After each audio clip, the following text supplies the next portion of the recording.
Padre, te damos gracias en esta tarde por tu amor y por tu fidelidad. Gracias porque somos tus hijos, porque somos parte de tu pueblo, porque somos la iglesia de Jesucristo. Gracias porque como remanente fiel reunidos en esta tarde estamos con un solo propósito: tributarte a ti toda la gloria y la honra que solo tú mereces. Tú eres digno de toda oración y de toda alabanza. Y por eso, Padre Celestial, te pedimos que sea tu Espíritu Santo quien clarifique nuestras mentes y nuestros corazones para atesorar todas las riquezas inescrutables que están implícitas en el desarrollo de tu palabra. En el nombre de Jesucristo oramos. Amén. Bien, vamos en esta tarde a buscar el texto de Salmo 42. Salmo 42.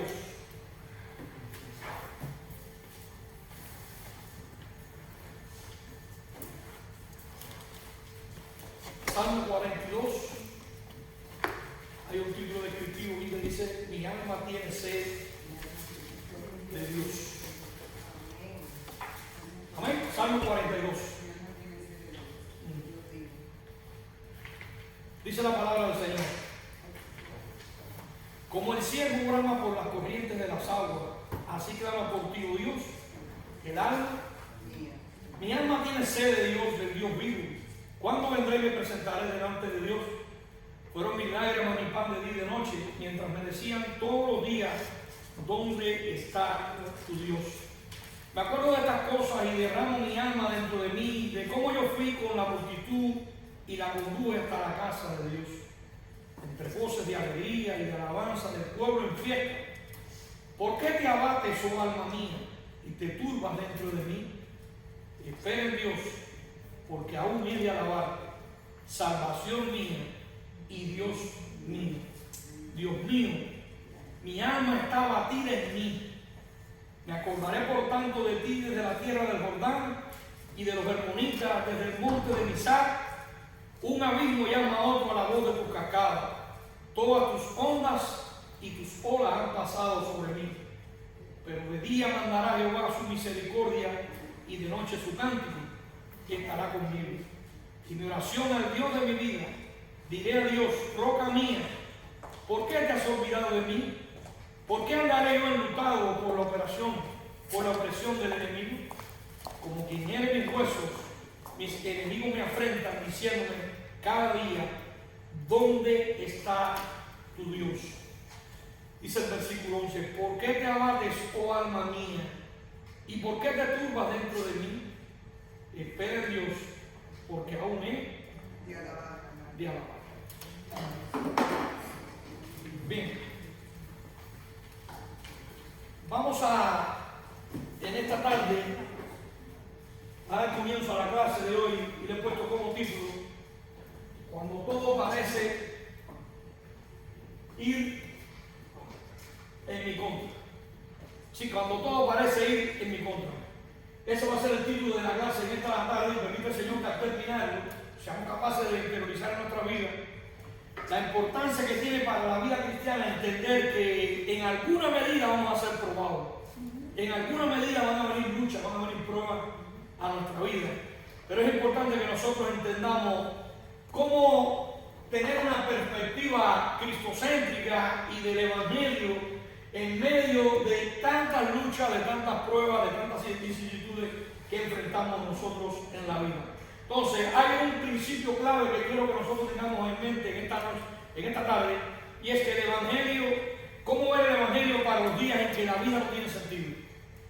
Es muy importante que nosotros entendamos esto, porque es muy fácil, como digo, nadar fuera del agua. Pero ¿qué cuando yo estoy arriba de qué cosa? Del problema. Es muy fácil hablar de la soberanía de Dios, un Dios soberano que hizo la creación, sustenta la creación, preserva la creación, provee para la creación. Así que no hay nada fuera del control de Dios, pero es muy lindo hablar de la soberanía de Dios cuando me toca a mí qué cosa, ser el que estoy aconsejando. Pero ¿cómo mirar la perspectiva de la soberanía de Dios cuando el problema me toca aquí? Pues precisamente vamos a estar sugiriendo el análisis de estos versículos: Salmo 42, Romanos 8, del 31 al 39, y 2 Corintios capítulo 4, del 17, del 7 al 18, donde vamos a interiorizar un poco en este tema de las pruebas en la vida. Así que es muy importante que entendamos cosas. Hay en la vida tormentas de corrección y tormentas de perfección. O sea, las tormentas de la corrección se convierten muchas veces en tormentas de ¿qué? De perfección. ¿Por qué? Porque a veces hemos estado tan enfocados horizontalmente en la vida que muchas veces tiene que venir algo que nos sacuda para que nosotros nos enfoquemos como vertical. Bueno, pues en esta tarde, creo que a manera de una pequeña introducción quisiera decirle que todos en la vida vamos a pasar por lucha, todos en la vida vamos a pasar por problemas. Ahora, ¿qué hacemos cuando todo parece estar en mi contra? Eso es una pregunta muy importante. Hay momentos en la vida en los que no necesitas que alguien te explique teología, necesitas que alguien entienda tu cansancio. Yo quiero hablar desde una perspectiva del corazón abierto. Yo no quiero vivir de una falsa teatralidad, ni mucho menos de esa falsa espiritualidad, de que el cristiano cree que no pasa por lucha. No, todos pasamos por pruebas. ¿Y todos pasamos por qué? Por lucha. O sea, hay momentos en la vida en los que no necesitas que alguien te explique, como dije, teología, sino más bien lo que necesitamos es que alguien entienda qué cosa, el cansancio por el cual nosotros estamos qué cosa pasando. ¿Qué quiere decir eso? Que es más importante la ética que la ética en ese momento. O sea, ética tiene que ver con el estilo de vida, pero ética tiene que ver con la empatía, con meterme dentro del zapato, saber lo que yo estoy qué cosa viviendo. Ahora, muchas veces nosotros tenemos que entender esta realidad. Te levantas muchas veces haciendo lo correcto, oras a Dios, confías en que todo va a salir bien, sigues adelante y aún así vemos que las puertas se van ¿qué cosa? Cerrando. Las noticias empeoran, el cuerpo falla, la salud falla, las relaciones se rompen y el futuro se vuelve un poco ¿qué cosa? Incierto y borroso, y vemos muchas nubes oscuras que están sobre nuestra vida y siempre tendemos a decir ¿por qué? Y sin decirlo en voz alta, creo que el corazón empieza rápidamente a procesar y a susurrar una pregunta religiosa, y es: ¿será que Dios está en mi contra? ¿Por qué a mí? ¿Por qué tengo que pasar por esto si ahora es cuando yo verdaderamente estoy yendo a la iglesia, estoy orando, estoy leyendo la Biblia, estoy buscando de Dios? Hermano, muchas veces esto no lo decimos tan abiertamente porque muchas veces suena mal. No queremos que alguien oiga esas realidades, pero las pensamos y hay una voz que nos está hablando. Vivimos en un mundo de muchas voces. Tú no sirves, tú no vales, a ti todo te va a salir mal, tú no vas a triunfar. Nosotros vivimos en este país buscando el sueño americano, la autosuperación y el materialismo. Pero pensamos que cuando llegar aquí todo va a ser color de qué? De rosa, pero empezamos a vivir una realidad que realmente es experimental, que todo el mundo tiene que vivirla. ¿Por qué? Porque la gente ve la gloria, pero todo el mundo tiene una historia. Hay una historia que contar, y eso tiene que ver con el proceso de la vida. Ahora, cuando todo parece bien, estamos ¿qué cosa? Felices.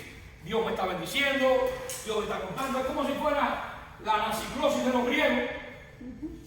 Y entonces estamos aquí, este es el mundo. Aquí están los dioses. Y hay una interacción del mundo hacia los dioses, cuando nosotros ¿qué cosa? Clamamos. Y hay una interacción de los dioses hacia el mundo, ¿no? Si la cosa me va bien, es que yo soy tan bueno y por eso los dioses ¿qué hacen? Me están bendiciendo. Pero cuando viene una enfermedad, cuando viene una prueba, cuando viene un problema, algo malo has hecho tú y por eso los dioses te están queriendo. Y esto entra dentro de la anaciclosis de los griegos, pero esto no tiene que ver nada con la Biblia. Esto es algo que es completamente antibíblico, porque lo vimos enfermo un cristiano con un no cristiano. De hecho, Job era justo, perfecto, temeroso de Dios y apartado del mal. Calificativos que tenía Dios de él. Y tuvo que pasar por tremendas pruebas, como vimos en la clase pasada. Ahora, muchas veces en el corazón donde nosotros estamos viviendo tenemos un sentido de pensamiento, de preocupación y de lucha. ¿Por qué razón? Porque estoy oyendo muchas voces. Muchas voces. Tú no vales, te va a salir mal. Todo parece que parece que es una hecatombe, como que todo viene ¿qué cosa? A nuestra contra. Y ese es el momento donde uno tiene que ir con Jesús a la soledad esa noche orando, toda la noche orando para después seleccionar qué cosa. Los discípulos, pero me parece que ahí en la soledad Jesús está diciendo, hay un principio clave. En esa soledad uno tiene que escuchar esa voz que es, tú eres mi hijo amado, en el cual tengo que cosa. Complacencia. Hay tantas voces en este mundo que nosotros todos los días tenemos que predicarnos el Evangelio. Porque tenemos una crisis de identidad, tenemos una crisis de autoestima, tenemos una falsa autoimagen. Y eso muchas veces, ¿por qué? Porque hay una crisis de identidad. Todos los días tenemos que oír esa voz. Tú eres el amado, tú eres el favorito. Pablo oró 3 meses por él, para que se sanara. ¿Y qué le dijo? Digo, bástate en mi gracia, porque mi poder se perfecciona ¿dónde? En la debilidad. Oró por Trófimo, no sanó. Oró por Epafrodito, no sanó. Por Timoteo, no se sanó. Sin embargo, oró por Eutico y lo resucitó. Entonces hay circunstancias en la vida donde muchas veces decir esto, cuando el corazón empieza a susurrarnos, pues muchas veces nos lo tragamos. Y oímos muchas veces, tú no eres cristiano, ¿y dónde está tu Dios? ¿Y por qué te está saliendo mal a ti? Y mira el impío que todo le va bien. Y es problema de la vacuna, porque las vacas de los impíos prosperan y las de nosotros languidecen. Bueno, la realidad es que parece que todo está en mi contra. No lo decimos porque suena mal, no lo confesamos porque nos da miedo, pero si somos sinceros, lo sentimos y estamos con esa lucha dentro de nosotros. Vivimos una cultura que nos enseñó que si hacemos las cosas bien, la vida te va a responder qué cosa. Bien. Sin embargo, la Biblia nos confronta con una verdad incómoda, pero liberadora. ¿Por qué? Porque el ser fiel a Dios no nos exime de la prueba ni del sufrimiento, pero sí nos asegura su presencia en medio de la prueba. Hay un concepto lineal de tiempo. Yo estoy con vosotros todos los días hasta el fin. Así que no es un problema de estructura o de infraestructura, sino que el Dios que hizo la creación, que sustenta la creación y que presenta esta creación, está con nosotros todos los días hasta el fin. Ahora, en esta tarde, esta clase no es para los que no tienen, para los que tienen todo bajo control. Más bien esta clase es para los que oran con lágrimas, porque ven problemas en el hogar, en la familia, en el matrimonio, en los hijos, porque la familia se divide, porque tenías un hogar unido y de pronto se te derrumbó, se te separó como un momento determinado. Mi mamá estaba en Alemania, mi hermana en Estados Unidos, mi papá en Cuba y yo en Oriente. O sea, es un momento determinado que ahí uno dice, wow, ¿qué es esto que está pasando? Y ahí vienen las lágrimas, viene el dolor, viene la herida, vienen las cargas.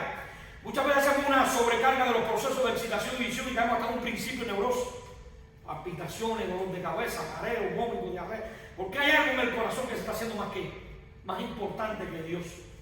Y es importante que nosotros entendamos esto. Porque en esta tarde vamos a hablar no de los que tienen todo bajo control. Esto no es para ustedes. Es para nosotros, los que muchas veces oramos con lágrimas cuando viene la prueba, cuando viene el momento de dificultad.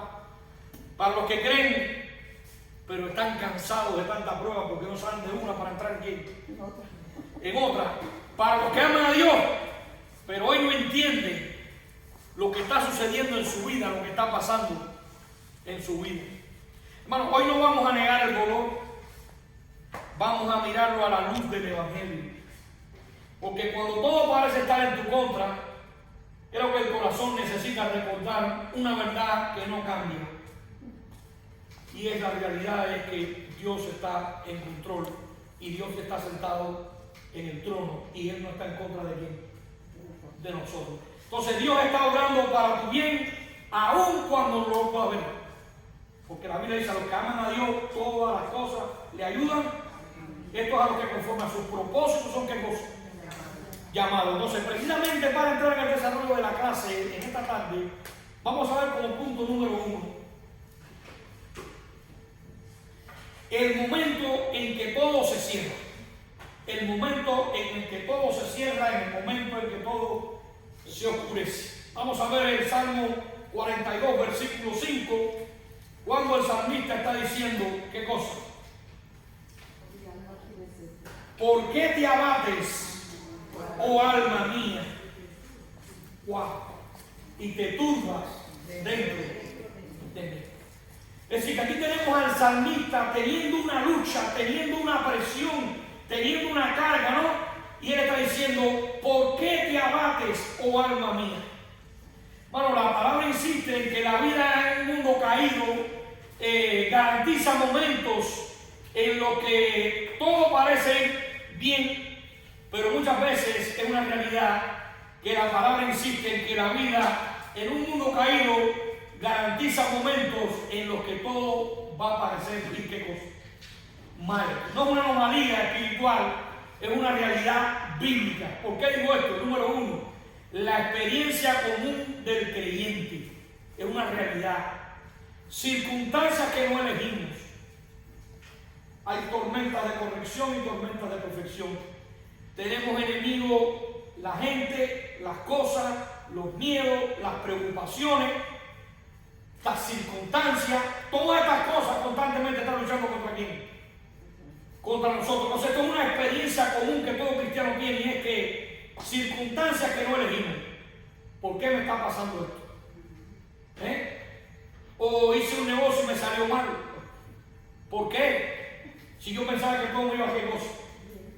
Bien, hay momentos en la vida en que pasamos por un momento de una circunstancia que uno dice, wow, que un problema en el matrimonio, un problema con una nuera, con un hijo, con un yerno, con cualquier cosa nos altera, ¿qué cosa? El hogar, la familia, el rumbo de nuestra vida. Entonces es muy importante que son circunstancias que nosotros no elegimos. Recuerda que hay muchas cosas que nosotros no elegimos.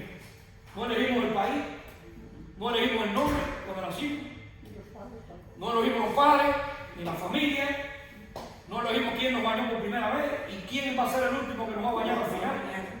Es una verdad, muchas cosas que nosotros no elegimos, pero hay circunstancias que no elegimos, pero que vienen a dónde? A nuestra vida. Y ahí parece que todo se desmorona. Ahí parece que en la ecuación Dios no está. Entonces, ahí viene la herida, vienen las lágrimas, viene el dolor, porque no entendemos. Porque muchas veces llegamos a un momento que se perdió un familiar y dicen, ay, pero él está mejor allá. No, pero yo no quería ir aquí conmigo. Cosas que yo no entiendo. Pero gente que viene a decirte cosas ahí en un momento determinado que, no, yo sé que él está mejor, pero cuando yo quería que estar al lado mío. ¿Me entiendes?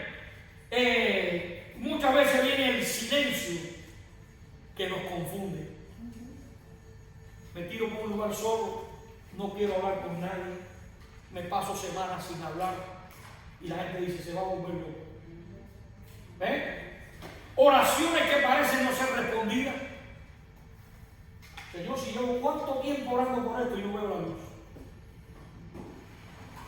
El problema no es que suframos, sino que cómo interpretamos el sufrimiento. O sea, lo que hace que una persona se sienta mal de la vida no va a ser el problema ni la circunstancia, sino la manera de interpretar qué cosa, el problema y la circunstancia. Si yo entiendo verdaderamente que yo soy un hijo de Dios y yo soy parte de su pueblo, yo tengo que entender que todo lo que pasa en mi vida es parte del proceso. Aunque yo no lo pueda entender, pero si yo soy el amado de Dios y yo creo en la soberanía de Dios, Dios está en qué cosa, en control. Ahora, una ilustración que quiero compartir con ustedes. Imagínense que están en una habitación oscura, cierren los ojos. Imagina que entra a una habitación completamente oscura, cierren los ojos, todos ustedes cierren los ojos. No vemos nada. Y ahí empezamos a dar un paso y empezamos a dudar, porque tenemos miedo de cosas. Caer, tropezar. Entonces, cada movimiento es lento porque no sabes qué hay delante de quién. De ti. Ahora, imagina que alguien desde afuera te dice, fulano, avanza, confía, yo veo todo el cuarto. El problema no es que la habitación sea peligrosa, el problema es que tú no ves lo que esa persona está aquí viendo. Y hermano, así vivimos muchos creyentes cuando todo parece estar en nuestra contra. No vemos el propósito, no vemos el final, no vemos la mano de Dios obrando, solo sentimos la oscuridad del momento. Y en la oscuridad el corazón empieza a interpretar el silencio como que Dios me abandonó. Wow. Y ahí empezamos a la espera. Y la espera empieza a medirse como un rechazo. Como que Dios no está escuchando. Dios no está rechazando. Dios no es tan bueno porque me está dejando pasar por esto. Entonces imagina 450 años Israel en Egipto. Entonces imagina 60 y pico años que llevamos nosotros, un comunismo cruel. O sea, imagínate así, ¿cómo te esperas para que vea 40 años en el desierto como está esperando? 25 Abraham, 15 David, 13 José. Es muy fácil, porque nosotros queremos orando y con el mazo alto, como dice él. Nosotros queremos hacer como dicen los dominicanos, matando al gallo con la funda. Rápido, ¿me entiendes? Entonces Dios nunca pierde el control del cuarto. Aunque tú no puedas ver ni un solo paso adelante, Dios está aquí viendo el control. Entonces, hoy vamos a hablar de eso, de lo que Dios está haciendo cuando parece que todo se cerró, de cómo el Evangelio, cómo es la centralidad del Evangelio, cómo el Evangelio nos enseña a caminar por fe y no por vista, y de por qué aún en la habitación oscura Dios sigue estando a favor de quién, de sus hijos. Ahora vamos a hacer una frase de transición de este texto, y es que cuando no ves el camino, no necesitas más luz, necesitas recordar quién creó el camino y quién te está guiando. Entonces, un segundo punto de la clase sería el verdadero peligro, interpretar a Dios a través de las circunstancias. Como dice el versículo 3, mis lágrimas, ¿qué dice? Fueron mi pan de día y de noche. Quiere decir que él se estaba bebiendo las lágrimas. Él estaba en una tensión, él estaba en una preocupación, él estaba en un estrés, estaba en una crisis tan grande que le dice ahora, mis lágrimas han sido mi pan. Wow. Hermano, nunca interpretes el carácter de Dios a través de tus circunstancias.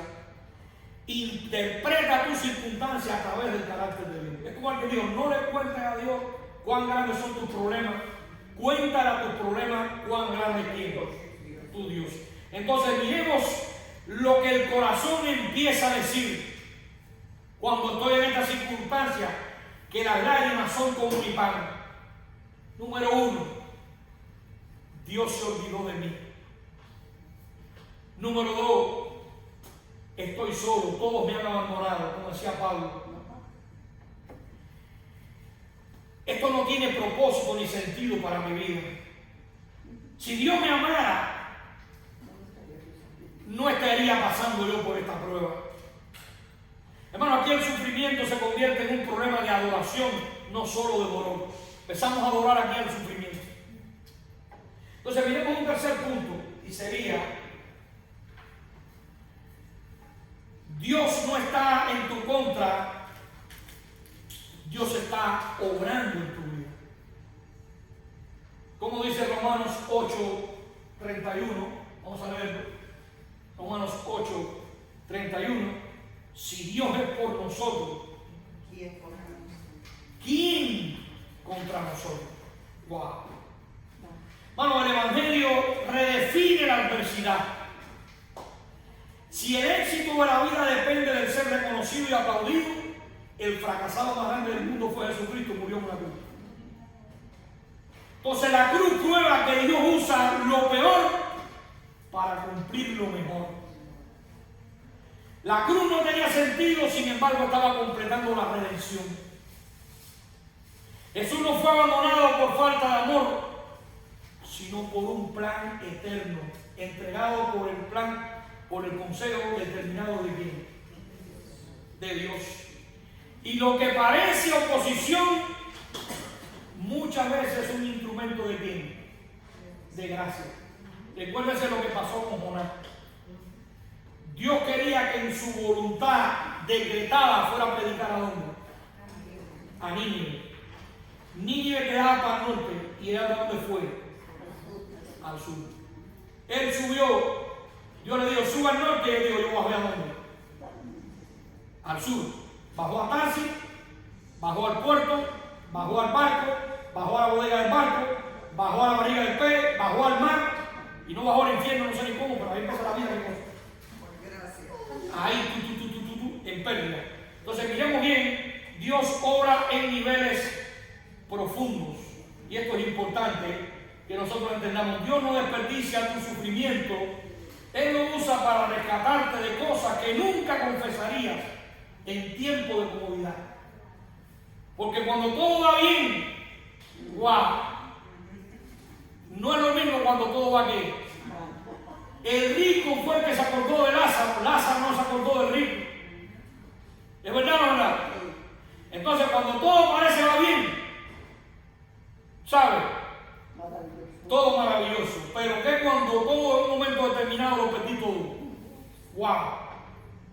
Entonces miremos un cuarto punto en esta clase y sería lo que Dios está haciendo cuando no lo puedes ver.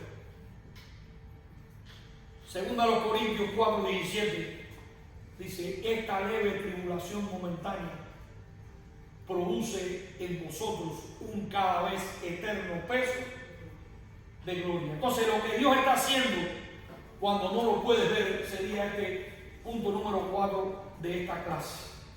Dice Pablo: esta leve tribulación produce un eterno peso de gloria. Bueno, Dios obra en niveles más insondables, más profundos. Dios no solo cambia circunstancias. En un momento determinado vemos a Jonás con 200,000 personas que no quieren que se salven. Y luego al final del capítulo 4 vemos a que primero vemos un pastor, 200,000 personas sin un pastor. Y luego vemos un pastor sin 200,000 personas. Entonces, fíjense que es un profeta el que estamos hablando, no estamos hablando de cualquier persona. Es un profeta quien está actuando de esa manera. Nosotros haríamos diferente cuando Jesús fue y entró y se encontró a quién, a Zaqueo, arriba de qué, del sicómoro. Le dijo: Zaqueo, vamos a tu casa y allí qué cosa. Posaré. Él fue a comer en la casa del impío más malo que había en aquel lugar. Nosotros nunca lo hubiéramos hecho así. Nunca hubiéramos puesto un ladrón de tesorero. Jamás. Es la verdad. Entonces fíjense que Dios obra a niveles más profundos. No solo cambia circunstancias, Dios cambia deseos, Dios cambia lealtades, Dios cambia esperanzas y Dios cambia lo que ama. Eso lo podemos ver en la vida de Zaqueo. Todas estas cosas fueron cambiadas. Amaba el dinero, ya empezó a amar a las personas. Si le llega 10, le voy a dar el triplicar. Todo esto, ya empezó a amar a Dios. Ya empezó a tener un sentido y un propósito más real en su vida. Entonces el dolor, hermanos, revela en qué realmente confiamos. Cuando nosotros estamos pasando por una prueba, ahí es que se revela verdaderamente en quién nosotros verdaderamente confiamos. Entonces vamos a ver como punto número 5 de la clase sería hablarle al alma y no escucharla. Y ahí está el versículo 11. ¿Cómo dice el versículo 11 de este Salmo 42? ¿Por qué te abates, oh alma mía, y te turbas dentro de mí? Espera en Dios, porque aún he de qué. Bueno, el salmista no se predica a sí mismo emociones, sino verdades. Y esto es importante. Miremos aquí algunas disciplinas espirituales en medio del caos. Número 1, recordar quién es Dios. Cuando estoy pasando la prueba, hay que decir: no es mi mejor día, pero estoy de pie y el Señor está conmigo. Recordar lo que Cristo ya hizo. Recordar sus promesas eternas. Y recordar que la historia no termina aquí, que Dios tiene un plan con mi vida. Entonces, hermano, la esperanza bíblica no es negociación del dolor, es certeza en medio del dolor. Ahora, miramos otro punto, sería el número 6, y sería Cristo en medio de todo en tu contra. Cristo en medio de todo en tu contra. Y ahí dice Juan 16:33: estas cosas os he hablado para que en mí tengáis ¿qué? Paz. en el mundo tendréis ¿qué cosa? Aflicciones. Dice, pero confiad, yo he vencido.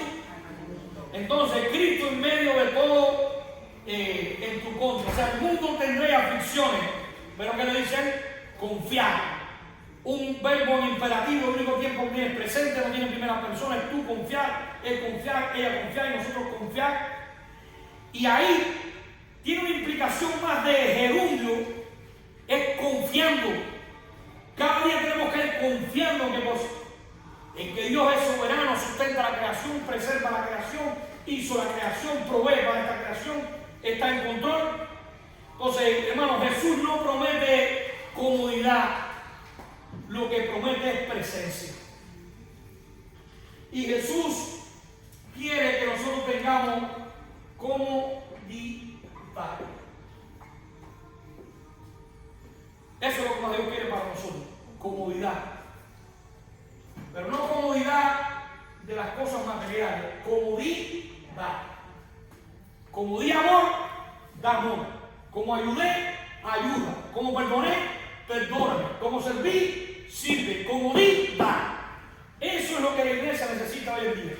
Mucha comodidad. Entonces, hermano, Jesús no promete comodidad, promete presencia. No siempre cambia el qué, pero siempre sostiene el cómo. Nunca te deja enfrentar solo lo que te supera, pero la cruz nos asegura que Dios no está en tu contra, aun cuando la vida lo parece. Entonces es muy importante que nosotros entendamos esta realidad. Cuando todo parece estar en tu contra, Dios sigue siendo bueno. El Evangelio sigue siendo verdadero. Tu sufrimiento sigue teniendo propósito. Tu historia sigue en manos de gracia. Y la gracia no siempre te saca del valle, pero nunca te deja solo en medio del valle. Así que concluyo, cuando todo parece estar en mi contra, tal vez hoy no sales de aquí con todas las respuestas. Tal vez tus circunstancias no cambiaron. Tal vez el problema sigue ahí esperándote para mañana.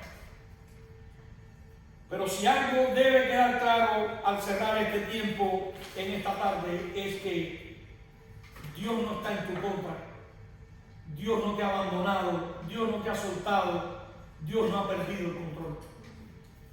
El Evangelio nos recuerda, hermano, que si Dios estuvo dispuesto a entregar a su Hijo por ti, no va a empezar a tratarte como un enemigo ahora. La cruz es la evidencia eterna de que aun cuando la vida grita lo contrario, Dios siempre está orando para el bien de los que a Él le aman.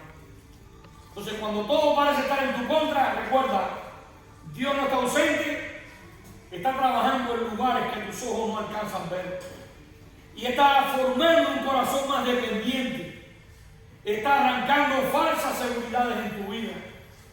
Y está construyendo una fe que no se sostiene en el resultado, sino en su carácter. Así que, hermano, no salgas de aquí preguntando ¿por qué Dios me permite esto en mi vida? Sal preguntándote algo mejor. ¿Qué está haciendo Dios en mi vida a través de esto? Porque la esperanza cristiana no es que el valle desaparezca, sino que Dios camina contigo en medio del valle y de la tempestad. O sea que el mismo Señor que te llevó al valle es el mismo que promete no dejarte allí para siempre. Y alguien dijo, yo no estuve en el Edén y heredé la culpa, pero tampoco estuviste en el Calvario y heredaste la gracia. El que comenzó en vosotros la buena obra, la perfeccionará. Así que descansa, confía, espera. El Dios que te salvó por gracia no te abandonará en la prueba ni en el dolor. Vamos a orar. Señor, cuando mis circunstancias griten que tú estás lejos, ayúdame a escuchar tu voz, la voz tuya y la voz del Evangelio. Ayúdame a predicar el Evangelio, a predicarme el Evangelio y a entender que el Evangelio me recuerda que nunca me has abandonado y que siempre has sido fiel. Señor, enséñame a confiar en ti más que en lo que veo. Señor, cuando todo parece estar en nuestra contra, llévanos de vuelta a la cruz. Y allí podamos recordarnos cada día que tú estás a favor nuestro, que tu gracia es suficiente y que nuestra historia está segura en tus manos. Gracias por tu amor y por tu fidelidad. Gracias porque somos tus hijos, porque somos tu pueblo y porque somos la iglesia de Jesucristo.